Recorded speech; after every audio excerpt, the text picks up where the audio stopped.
రాష్ట్ర ప్రభుత్వం బోర్లు వేసే రిగ్గుల కోసం అన్వేషణ సాగిస్తోంది. కనీసం 100 రిగ్గులనైనా సమకూర్చుకోవాలని తీవ్రంగా ప్రయత్నిస్తోంది. మేడిగడ్డ, అన్నారం, సుందిళ్ల ఆనకట్టల వద్ద పరీక్షల కోసం బోర్ హోల్స్ వేసి నమూనాలు సేకరించాల్సి ఉంది. వచ్చే నెల 20వ తేదీలోపు 1000కి పైగా బోర్ హోల్స్ వేయాలని లక్ష్యంగా పెట్టుకున్న తరుణంలో అవసరమైన రిగ్గుల కోసం తీవ్రంగా అన్వేషిస్తోంది.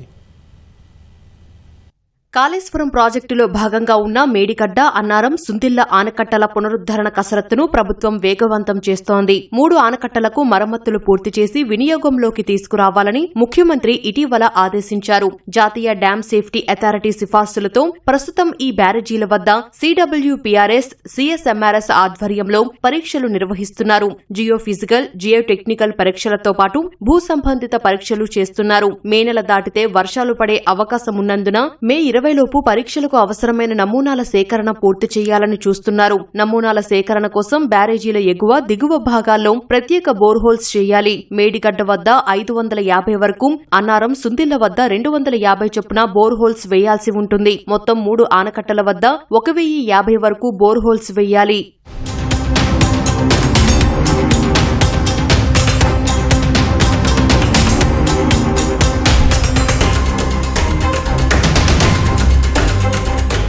బోర్హోల్స్ వేసి దిగువ ప్రాంతం నుంచి మట్టి నమూనాలు సేకరించాలి. భూభాగంలో ఎంత లోతులో గట్టి పొరలు ఉన్నాయనే నిర్ధారణకు ఇవి ఉపయోగపడతాయి. ఈ బోర్హోల్స్ కు పెద్దపాటి రిగ్గులు కావాలి. చిన్నవాటితో ఉపయోగముండదు. ఆనకట్టల ముందు, వెనక భాగాల్లో బోర్హోల్స్ వేయాలి. సాధారణ బోర్ల కన్నా భిన్నంగా ఒక్కో బోర్హోల్ వేయడానికి 2 రోజుల సమయం పడుతుందని అంచనా వేస్తున్నారు. ఇప్పటికే ఆనకట్టల వద్ద 8 నుంచి 9 వరకు రిగ్గులు ఈ తరహా బోర్లు వేస్తున్నాయి. మొత్తంగా 1050 బోర్హోల్స్ వేయాలంటే 100 వరకు రిగ్గులు అవసరమవుతాయని అంచనా వేసి ఆ మేరకు సమకూర్చుకోవాలని సూత్రప్రాయంగా నిర్ణయించారు. ముఖ్యమంత్రి వద్ద సమీక్ష సందర్భంగా ఈ అంశం ప్రస్తావనకు వచ్చినప్పుడు మాజీ ఎమ్మెల్యే కిచ్చెన్నగారి లక్ష్మారెడ్డి పేరు ప్రస్తావనకు వచ్చింది. కేఎల్ఆర్ కు రిగ్గుల కంపెనీ ఉంది. ఆయన కంపెనీ దేశ విదేశాలకు రిగ్గులు ఎగుమతి చేస్తుంటుంది. దీంతో రిగ్గుల కోసం కేఎల్ఆర్ సహకారం తీసుకోవాలని సీఎం సూచించారు. ఆదివారం మంత్రి ఉత్తమ్ కుమార్ రెడ్డి నిర్వహించిన సమీక్షలో ఆయన కూడా పాల్గొన్నారు. అవసరమైన రిగ్గుల సమీకరణ కోసం సహకరించాలని ఉత్తమ్ కోరారు. ప్రస్తుతం రిగ్గులను సమకూర్చుకునేందుకు దేశవ్యాప్తంగా ప్రయత్నాలు చేస్తున్నారు. పెద్ద మొత్తంలో కొద్ది కాలంలోనే సమకూర్చుకోవడం సవాల్గా మారింది. వివిధ పనుల్లో ఉన్న వాటిని ఇప్పటికిప్పుడు పట్టుకోవడం కష్టమని అంటున్నారు. ప్రస్తుతం పశ్చిమ బెంగాల్లో ఎక్కువ సంఖ్యలో రిగ్గులు అందుబాటులో ఉన్నట్లు గుర్తించారు. అక్కడి నుంచి వీలైనంత ఎక్కువ మొత్తంలో రప్పించేందుకు యత్నిస్తున్నారు.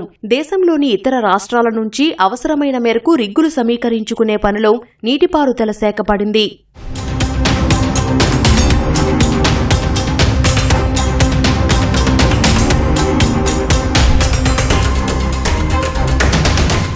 ఇప్పటి వరకు 30కి పైగా బోర్ రిగ్గులు అందుబాటులోకి వచ్చినట్లు సమాచారం. వర్క్ ఆర్డర్ ఇచ్చి వీలైనంత త్వరగా ఆనకట్టల వద్ద బోర్హోల్స్ వేయాలని ప్రయత్నిస్తున్నారు.